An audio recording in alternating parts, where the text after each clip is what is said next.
Friends, இன்றைக்கி ஆர்த்திஸ் கிச்சனில் ஒரு கேக்கு பண்ண போகிறோங்க. கேக் எப்படி பண்ணலான்றதை பார்க்கலாங்க. நம்ம 2 முட்டை உடச்சி ஊற்றி வச்சுருக்கேங்க, அதை அப்படியே போட்டுக்கலாங்க.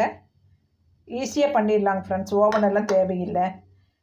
1 கப்பு மாவுங்க, 1/2 கப்பு மைதா மாவு, 1/2 கப்பு கோதுமை மாவுங்க,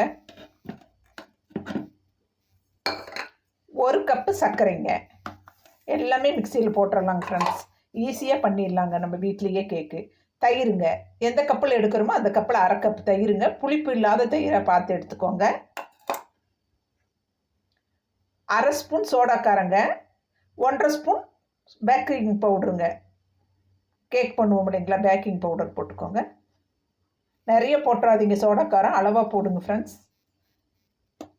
பேக்கிங் பவுடர் மட்டும் 1/2 ஸ்பூனுங்க, சோடாக்காரம் 1/2 ஸ்பூனுங்க, குட்டி ஸ்பூனில். இந்த ஸ்பூன்லிங்க ஃப்ரெண்ட்ஸ். எண்ணெய் 1/2 கப்புங்க. இந்த கப்பில் 1/2 கப்பு எண்ணெய் ஊற்றினா போதுங்க. ஆயிலுங்க, வாசம் இல்லாத ஆயில் இருக்கு இல்லைங்களா, அதை ஊற்றிக்கோங்க. இப்போ இதை நம்ம மிக்சியில் அடிச்சுட்டு வந்துடலாங்க ஃப்ரெண்ட்ஸ். இப்போ நான் அடிச்சுட்டு வந்துட்டேங்க. இதில் வந்துட்டு நான் இப்போ பைனாப்பிள் எசன்ஸ் ஊற்றுறாங்க. வெண்ணிலா எசன்ஸும் ஊற்றிக்கலாங்க. பாருங்கள், ஒரு அரை டீஸ்பூன் ஊற்றினா போதுங்க ஃப்ரெண்ட்ஸ். பார்த்து ஊற்றிக்கோங்க. போதுங்க ஃப்ரெண்ட்ஸ். இதை நம்மள நல்லா கலக்கி விட்டுறலாங்க. இதுலேயே திராட்சை முந்திரி பருப்பு இருக்குங்க, அதையும் இதோடு போட்டுடலாங்க. போட்டுட்டு ஒரு கலக்கிடலாங்க ஃப்ரெண்ட்ஸ். நல்லா கலக்கி விட்டுறலாங்க.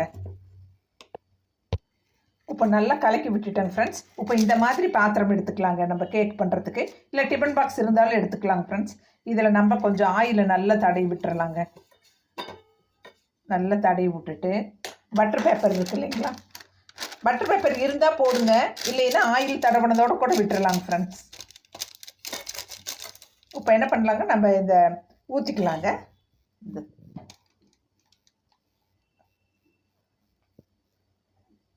ஊற்றிட்டு இப்படி 2 தட்டு விடலாங்க. இப்போ என்ன பண்ணலாம் ஃப்ரெண்ட்ஸ், இந்த பாதாம் பருப்பு அப்படியே வச்சுக்கலாங்க. இப்போ பாதாம் இப்படி வச்சுட்டேங்க ஃப்ரெண்ட்ஸ். இப்போ டூட்டி ஃப்ரூட்டி ஃப்ரூட் இருக்கு இல்லைங்களா, அது வந்து இப்படியே போட்டுக்கலாங்க ஃப்ரெண்ட்ஸ். சூப்பராக இருக்குங்க இந்த கேக்கு.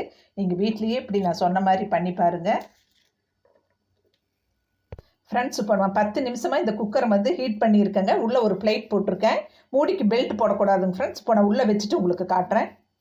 இப்போ உள்ளே வச்சுட்டேங்க ஃப்ரெண்ட்ஸ். இப்போ மூடி போட்டுடலாம். அடுப்பை வந்து சிம்மில் தான் வைக்கணுங்க. இங்கே பாருங்கள், அடுப்பை வந்து சிம்மில் தான் வைக்கணுங்க. பெல்ட் போடக்கூடாதுங்க மூடிக்கு ஃப்ரெண்ட்ஸ். மூடி போட்டு வச்சுட்டேன். நம்ம 40 நிமிஷம் கழித்து பார்க்கலாங்க ஃப்ரெண்ட்ஸ். சிம்மில் தான் அடுப்பு வச்சுருக்கேங்க.